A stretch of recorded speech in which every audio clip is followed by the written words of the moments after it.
Good morning and welcome to Nexus 23. It's a real honor to participate in this timely event and to have the opportunity to introduce, admittedly and intentionally at a very high level, some of the concepts that I suspect will emerge in the next panel and over the next couple of days. My name is Tate Nurkin. I'm a non-resident senior fellow with Forward Defense Program at the Atlantic Council Scowcroft Center for Strategy and Security.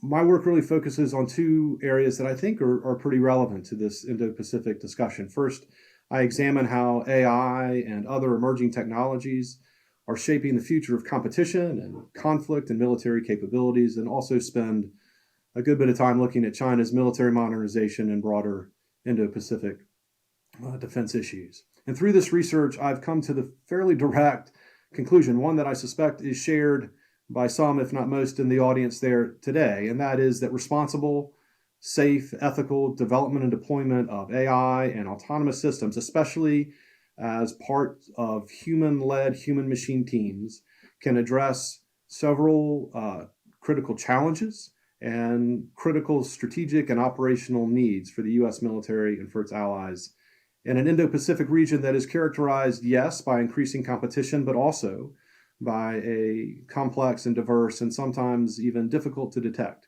set of threats and challenges.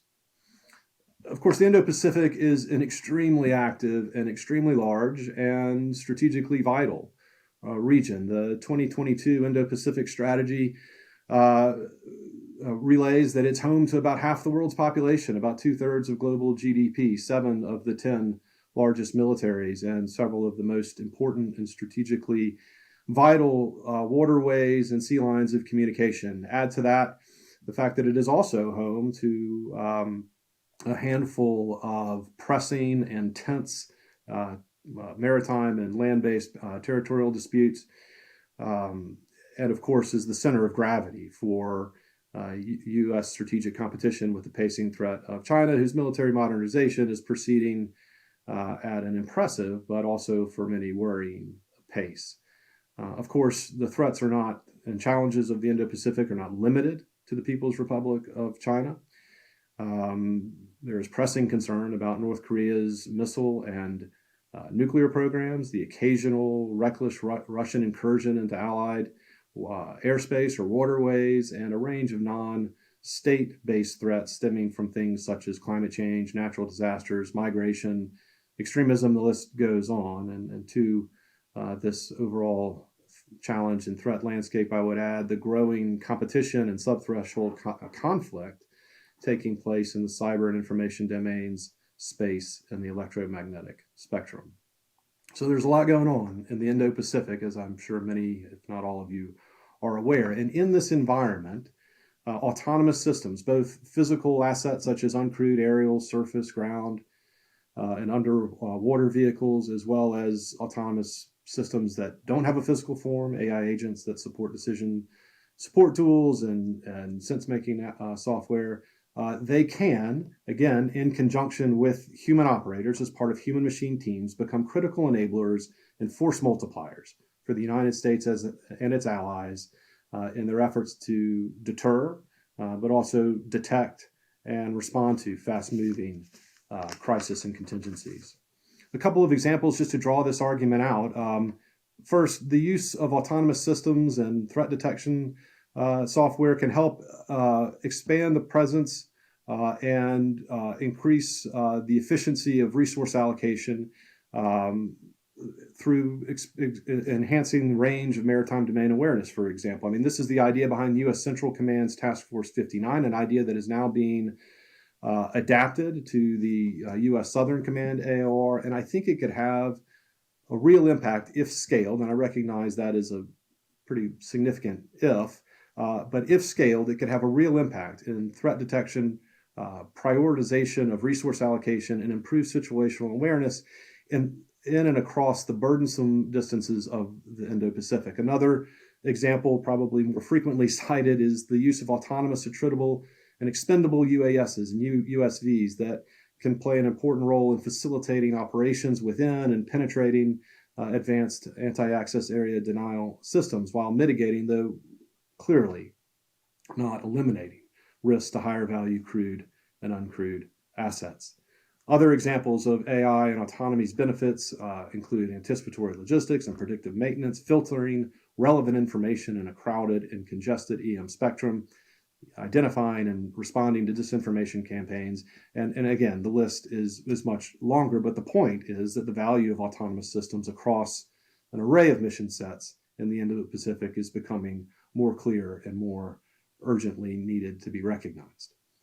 Of course, the U.S. and its allies' interest in AI and autonomous technologies must also be viewed explicitly through the lens of increasing strategic competition with China. China's military modernization has closed or at least reduced many gaps in traditional high-end platforms and systems over the last 3 decades, and is now turning its attention to prioritizing the intelligentization of military operations. That is, the more complete incorporation of AI, autonomy, and other enabling technologies in order to gain advantages in range, in speed, in precision, in mass that will be difficult for the United States and its allies to overcome. On the plus side, at a general level, I think there is a growing recognition within the U.S. Department of Defense, at least most of the Department of Defense, as well as some allied nations, of the importance of accelerating the development of AI-enabled capabilities and autonomous systems as part of human-machine teams. But adoption at the necessary pace and scale continues to lag, and I feel very, very confident that in the next panel, and certainly over the next couple of days, you will hear a lot about some of the acquisition processes, the cultural challenges, the bureaucratic proclivities that are slowing adoption from people who've experienced them much more intimately than I have. So I will leave that discussion to them and instead focus on 2 other components of adoption that I think should be underscored here and across the next two days.